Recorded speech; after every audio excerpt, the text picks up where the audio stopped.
Cormac Russell, and I'm a faculty member of the ABCD Institute, and I have the privilege of working all over the world with lots of very inventive people. And one of my most inventive friends in the ABCD and appreciative inquiry and youth development and diversity engagement work is Zizi. I'm going to be interviewing Zizi very soon with Sasha de Wolf, my companion on the podcast, The Connected Community. But I'm really stoked today because I've had the opportunity to see something I think I've been waiting for all my life, but didn't realize I needed it as a practitioner. And boy, I wish I had this when I was starting out 30 years ago. In fact, I kind of wish I had it yesterday, in fact, when we were trying to figure out how to connect the amazing gifts of young people who weren't sure they had something to contribute to the conversation. Look, this is just a gem. So what I'm talking about today is Zizi's work on Youth Sparks. So Zizi has worked for over 27 years and has learned by doing and has learned by facilitating young people who have often been pushed to the edge and are not recognized or seen for their invaluable contributions. And she doesn't see young people as a problem to be fixed or a problem to be managed. She sees them as a gift. So one of the things she believes is that every young person has a spark within them. And this idea, I think, is a really powerful idea that is an idea that's held in many traditions around the world and has been for millennia, going back thousands and thousands of years. And it's the idea that children are born with a spark within them and that it's the job of the community to receive that spark. And that's when we become fully alive and they grow into their full promise. And of course, we don't talk about youth at risk. We talk about youth at promise. And what a better way to start that promise than to see and help the child and young person to see that they have that spark within them. Well, this set, and you can see the box here, by the way, the box and the quality of it is amazing. You get really solid. It's something that will last for years and years and years. And so if you're a teacher or you're a practitioner who works with young people, you'll see this will last many generations. But the conversations are timeless, they're evergreen. And what she set out here is what she's learned over the years are the questions that animate and enable young people to really connect with their spark. So there are a number of different sections, and I'm going to just take you briefly through them so you can get a sense and fully appreciate the magic of this incredible tool that you can then add to your toolkit. So the sparks: using my gifts for good fills me with purpose and worth. So that's the affirmation, that's the promise, if you will, or the pledge. And then this is the question, what is one natural gift or talent you have that makes you feel excited or proud when you share it with others? You know, I have 5 sons and 3 of them are teenagers. I actually think that's a great question for parents. But it's not just for parents, it's for anybody who is alongside young people. And you can see here, it's quite a number of cards. So you could shuffle them, you could go through all of them. Another one here, what is one small step you can take to turn your spark into positive action? So really incredible. I think that's a lovely conversation starter. You can imagine the embers in many kids, particularly if they're not confident, may just need to be blown on a little bit. These questions are like the breath of life that actually bring the sparks into full glow, but not quite full glow yet. So the next section is grow and glow. So now that, you know, we've begun to realize we have a spark as young people or young at heart, we also have to try to figure out how we can grow that spark and make it glow, not just in our own eyes, but in the eyes of other people. So the affirmation at the start of this is, I am surrounded by people who love, care for, and accept me exactly as I am. This is a trauma responsive idea because we're not ignoring that children may have trauma, that they may have challenges.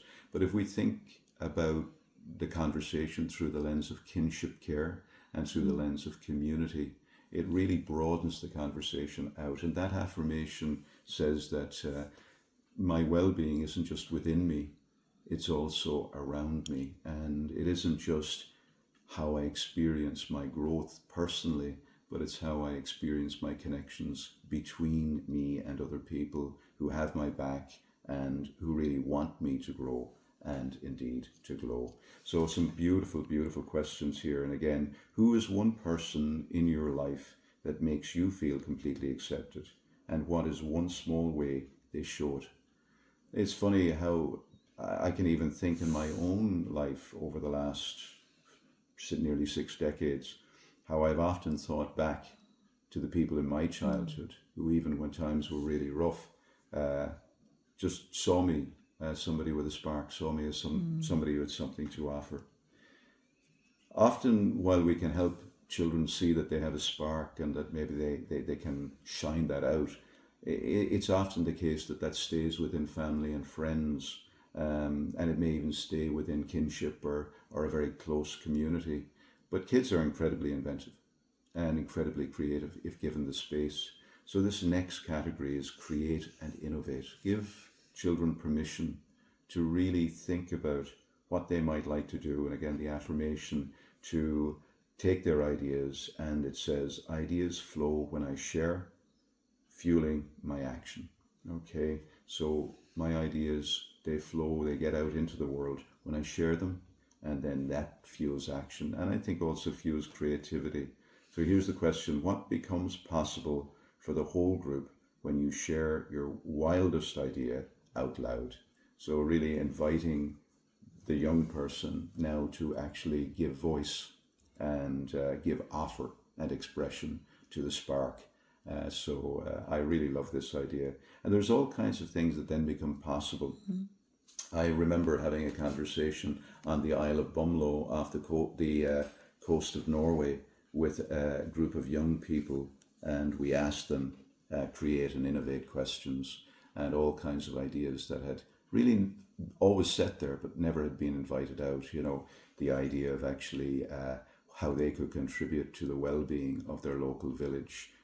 One young person wanted to actually create some way that everybody on the island of Bumlo, about 18,000 people on the island, could actually share their gift, not just with people of the same age, but with their local communities. So I don't know what kind of innovation needs to emerge out of our human species, but I do know that we should not suppress the creativity or innovation of young people, because who else has more investment in the future than they? Then we go on to spark change. I think I really like this because it really brings us to this idea that young people are not just receiving, and though that's important, they're also carers and creators, and they can spark change. They can inspire change in other people. Sometimes we say it takes a village to raise a child. Well, sometimes it takes a child to raise a village.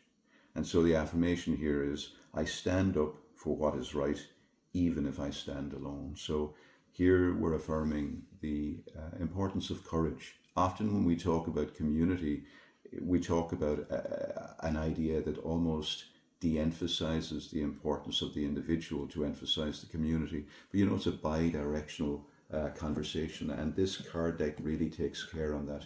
So it's caring for the individual, the young person, and the community. And so sparking change recognizes that a young person is a citizen. They're not a leader of tomorrow, they're a leader of today.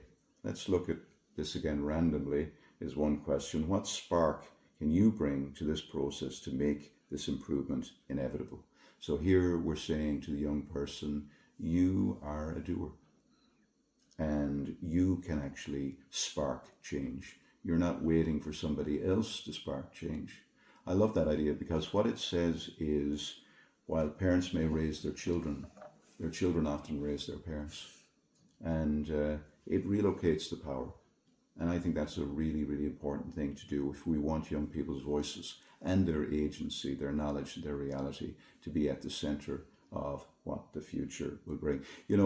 How we gather to talk about the future will really determine the kind of future we get.